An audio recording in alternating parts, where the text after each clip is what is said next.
plots by the wicked ingenuity of the Memphian woman. The woman was from Memphis. The Memphian woman, the Memphite, which is Lower Egypt. For an interesting prophetic parable, see verses 73 and 74. All right, this is what it says. Yea, see, therefore, my children, how great things patience worketh, and prayer with fasting. So ye too, if ye follow after chastity and purity, with patience and prayer, with fasting and humility of heart, the Lord will dwell among you, because he loveth chastity. And wheresoever the Most High dwelleth, even though envy, or slavery, or slander befalleth a man, the Lord who dwelleth in him, for the sake of his chastity, not only delivereth him from evil, but also exalteth him, even as me. For in every way the man is lifted up, whether in deed or in word or in thought. My brethren knew how my father loved me, and yet I did not exalt myself in my mind, although I was a child. I had the fear of God in my heart, for I knew that all things would pass away. And I did not raise myself against them with evil. Like they said in their testimonies. They say they hated me. They said I accused them of something. He's saying I did not raise myself against them with evil intent. But I honored my brethren. I honored my brothers. And out of respect for them, even when I was being sold, I refrained from telling the Ishmaelites that I was a son of Jacob, a great man and a mighty. Do ye also, my children, have the fear of God, and order your works before your eyes, and honor your brethren? For everyone who doth the law of the Lord shall be loved by him. And when I came to the Indo-Corpatate with the Ishmaelites, they asked me, saying, art thou a slave? And I said that I was a homeborn slave, that I might not put my brethren, my brothers, to shame. And the eldest of them said unto me, thou art not a slave, or even thy appearance. Your appearance doth make it manifest. You don't look like a slave. But I said that I was their slave. Now when we came into Egypt, they strove concerning me, which of them should buy me and take me. Therefore it seemed good to all that I should remain in Egypt with the merchant of their trade, until they should return bringing merchandise. And the Lord gave me favor in the eyes of the merchant, and he entrusted into me his house. And God blessed him by my means. Because I lived in his house, that man became blessed because of me living in his house. So, and increased him in gold and in silver, and in household servants. Everybody came to serve that man and give him silver and gold, because I lived in his house with my father's blessing. In secret, though, I lived as a slave to him. And that man became blessed because of me. So, and I was with him 3 months and 5 days. And about that time, the Memphian woman, the wife of Pentaphrus,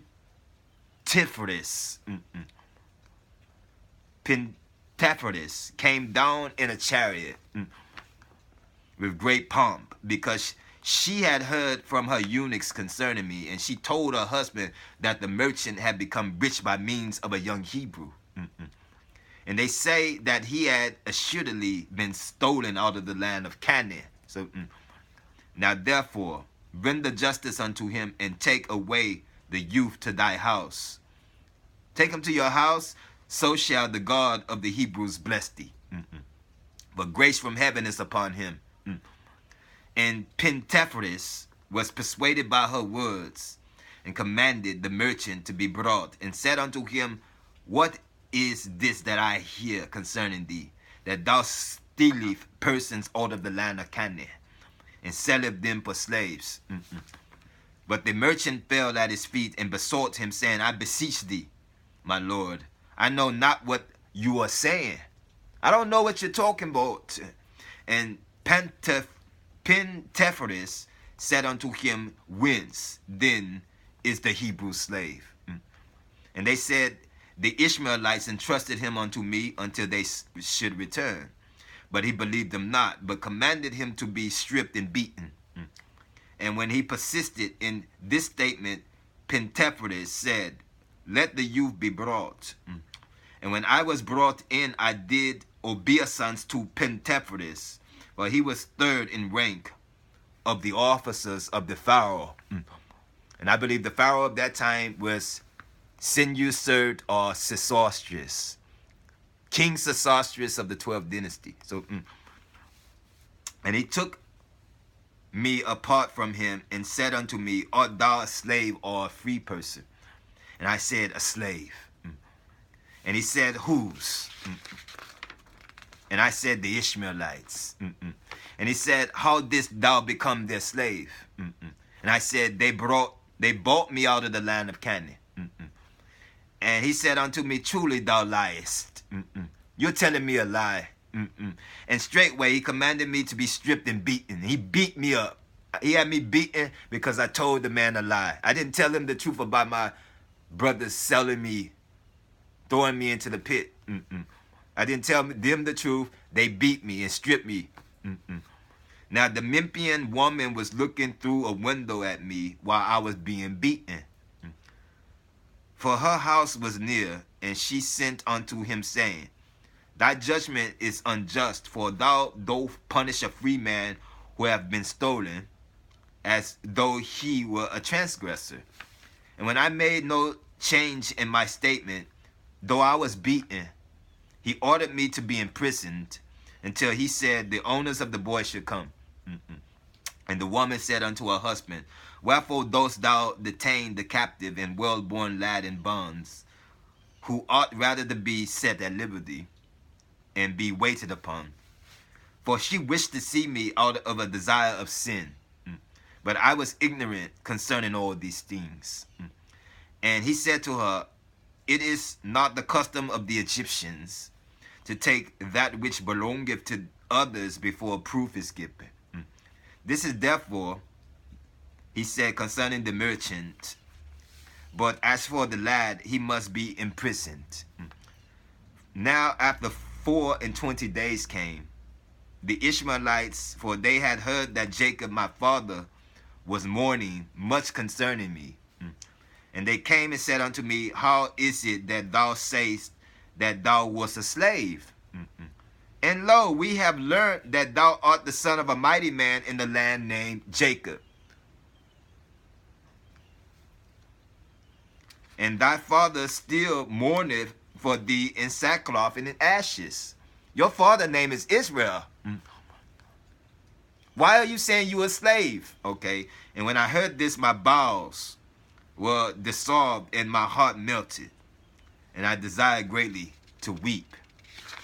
But I restrained myself, that I should not put my brethren to shame. And I said unto them, I know not I am a slave. Then therefore they took counsel to sell me, that I should not be found in their hands. But they feared my father, lest he should come and execute upon them a grievous vengeance. For they had heard that he was a mighty man with God and with men. Then said the merchant unto them, Release me from the judgment of Pentephorus. And they came and requested me, saying, Say that thou wast bought by us with money, and he will set us free. Now the Memphian woman said to her husband, Buy the youth. For I hear, said she, that they are selling him. And straightway she sent a eunuch to the Ishmaelites and asked them to sell me. But since the eunuch would not agree to buy me at their price, he returned, saying, having made trial of them, and he made known to his mistress that they asked a large price for that slave, for their slave. A large price. They want to sell them for a lot of money. And she sent another eunuch, saying, even though they demand 2 minas, give them. Do not spare the gold, only buy the boy, and bring him to me. The eunuch therefore went and gave them 80 pieces of gold, and he received me. But to the Egyptian woman he said, I have given 100 pieces of gold. And though I knew this, I held my peace, lest the eunuch should be put to shame. Yea, see, therefore, my children, what great things I endured, and I should not put my brethren, my brothers, to shame. I was trying to protect my brothers from the wrath of my father for what they had done to me. Do ye also therefore love one another, and with long suffering hide ye one another's faults. For God delighteth in the unity of the brothers, and in the purpose of a heart that takes pleasure in love.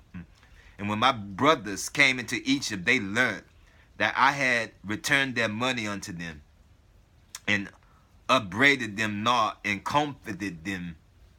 And after the death of Jacob, my father Israel, I loved them more abundantly. And all things whatsoever he commanded, I did very abundantly for them. And I suffered them not to be afflicted in the smallest matter. And all that was in my hand I gave unto them. And their children were my children, and my children as their servants. And their life was my life. And all their suffering was my suffering. And all their sickness was my infirmity. My land was their land now. And their counsel, my counsel. And I exalted not myself among them in arrogance because of my worldly glory. I became more wealthier than them. But my wealth was their wealth. I was going to share my wealth with them. My kingdom became their kingdom as well. But I was among them as one of the least. If ye also therefore walk in the commandments of the Lord, my children, he will exalt you there, and will bless you with good things forever and ever. And if anyone seeketh to do evil unto you, do well unto him, and pray for him, and ye shall be redeemed of the Lord from all the evil. For behold, ye see that out of my humility and long suffering, I took unto wife the daughter of the priest of On, or Heliopolis. 100 talents of gold were given me with her, and the Lord made them to serve me. Start right there. Today, on Heliopolis, that was the name of it. O-N, On. On Heliopolis today is called Cairo. Cairo, Egypt. It's on Heliopolis, where Joseph took his wife at and had his 2 sons. Okay. So that means Cairo, Egypt belongs to the tribe of Joseph. The blessing, Joseph wanted to give the blessing to his older son, Manasseh.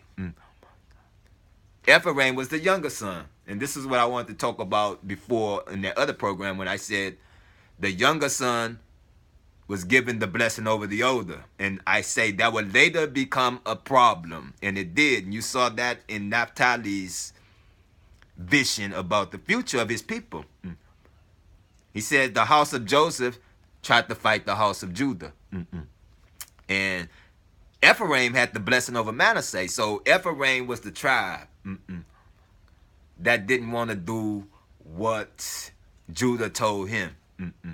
And his older brothers, Levi, told him from their father's blessing. Ephraim is the one who took the kingdom in the wrong direction.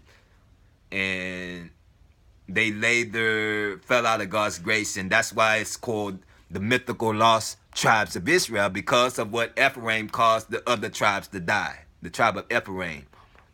And the biblical Joshua was also from the tribe of Ephraim. That caused them to get the blessing over the land of Canaan. Because in the days of Joshua, they conquered. And Joshua, all of his days, was a righteous man. The one who succeeded Moses in the Bible. All right, we're going to go back to the last